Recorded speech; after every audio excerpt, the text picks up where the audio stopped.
नमस्कार साथीहरु, स्वागत छ मेरो युट्युब च्यानलमा। आजको यस भिडियोमा फेरि पनि नेपाल धितोपत्र बोर्ड अर्थात् सेवनले हाइड्रो पावर सेक्टर अन्तर्गत नयाँ कम्पनीलाई आइपिओ निष्कासनको अनुमति दिएको छ।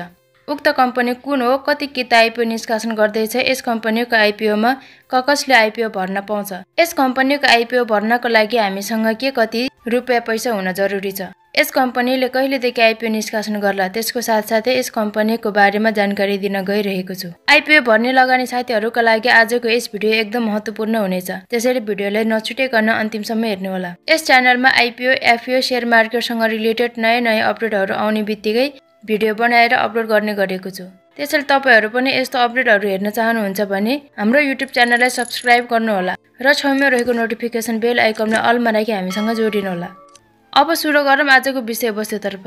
आइपिओ निष्कासन गर्नको लागि नेपाल धितोपत्र बोर्ड अर्थात् सेवनले अनुमति दिएको कम्पनीको नाम हाइड्रो पावर सेक्टर अन्तर्गत नयाँ कम्पनी रहेको छ।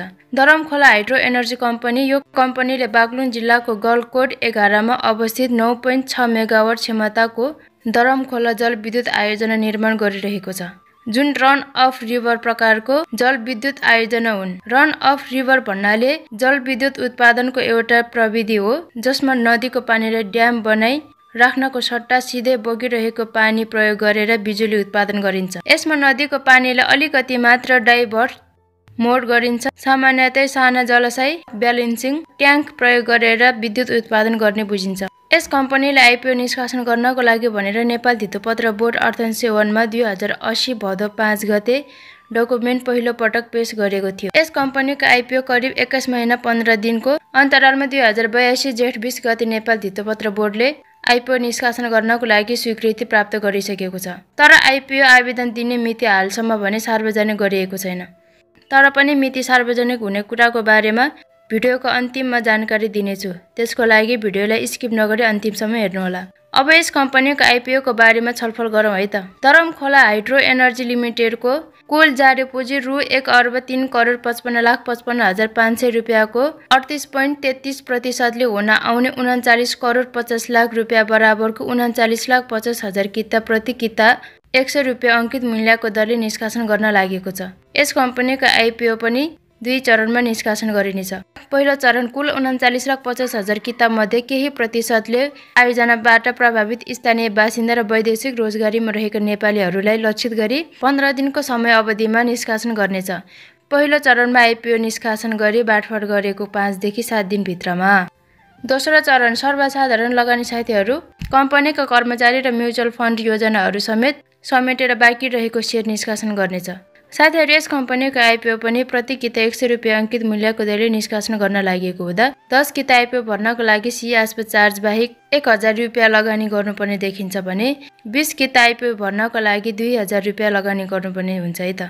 सिआस्प चार्ज कुन बैंकमा लाग्छ, कुन बैंकमा लाग्दैन भनेर हेर्न चाहनुहुन्छ भने डिस्क्रिप्सनमा दिएको लिङ्क ओपन गरी हेर्न सक्नुहुनेछ।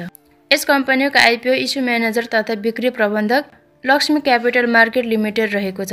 यस कम्पनीको आइपिओ निष्कासन तथा बाँडफाँड गर्ने सम्पूर्ण काम पनि लक्ष्मी क्यापिटल मार्केट लिमिटेडले गर्नेछ। साथीहरू, यस कम्पनीको बिक्री प्रबन्धकले दिएको जानकारी अनुसार यस कम्पनीको आइपिओमा न्यूनतम 10 किता र अधिकतम 1000 कितासम्म आवेदन दिन सक्ने अवस्था भए तापनि म भन्छु कि कुनै पनि कम्पनीको आइपिओ एफपिओमा न्यूनतम 10 किता र अधिकतम 20 किताको दरले आवेदन दिँदा राम्रो हुन्छ जस्तो मलाई लाग्छ है। किनभने अहिलेको समयमा पहिलो दिनमा नै मागभन्दा बढी आवेदन पर्ने भएको हुनाले आइपिओ एफपिओ बाँडफाँड गर्दा न्यूनतम 10 किताको दरले बाँडफाँड गर्ने गर्छ।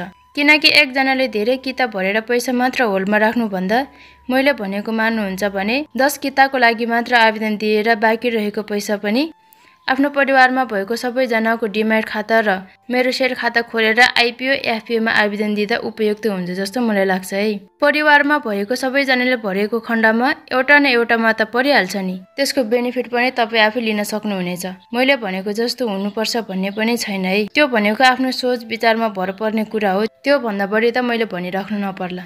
यस कम्पनीको आइपिओ निष्कासन गर्न गरेको रेटिङमा रेटिङ संस्था इन्फामेरिक्स क्रेडिट रेटिङ नेपाल लिमिटेडबाट यस कम्पनीलाई IRN BBIS रेटिङ प्राप्त गरेको छ। यो रेटिङले कम्पनीको वित्तीय दायित्वहरू समयमै पूरा गर्ने क्षमतामा मध्यम जोखिम रहेको सङ्केत गर्दछ। कम्पनीले समयमा आयोजना सम्पन्न गर्न र IPO सफलतापूर्वक निष्कासन गर्न सकेमा भविष्यमा रेटिङ सुधार गर्ने सम्भावना देखिन्छ। यस कम्पनीको IPO निष्कासन गर्नको लागि भर्खर मात्र अनुमति पाएको हो।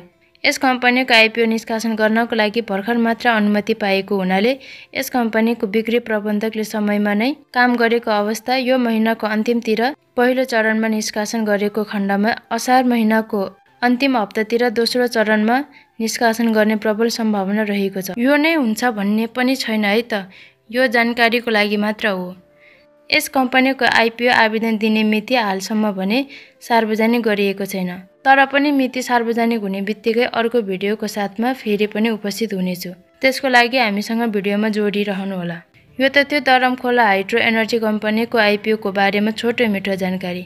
यो जानकारीमूलक भिडियो कस्तो लाग्यो? भिडियो मन परेको भए भिडियोलाई लाइक गर्नुहोला। भिडियो जानकारीमूलक लागेमा आफ्नो साथीहरूलाई सक्दो सेयर गर्नुहोला। यो कम्पनी लगायत अरू कुन कुन कम्पनीको IPO, FPO र राइट सेयरको पर्खाइमा हुनुहुन्छ? आफ्नो जिज्ञासा कमेन्ट गर्नुहोला। तपाईहरूको अमूल्य समय दिएर भिडियोलाई अन्तिमसम्म हेर्नुभएकोमा धेरै धेरै धन्यवाद। अब भेट हुनेछौँ अर्को नयाँ भिडियोमा।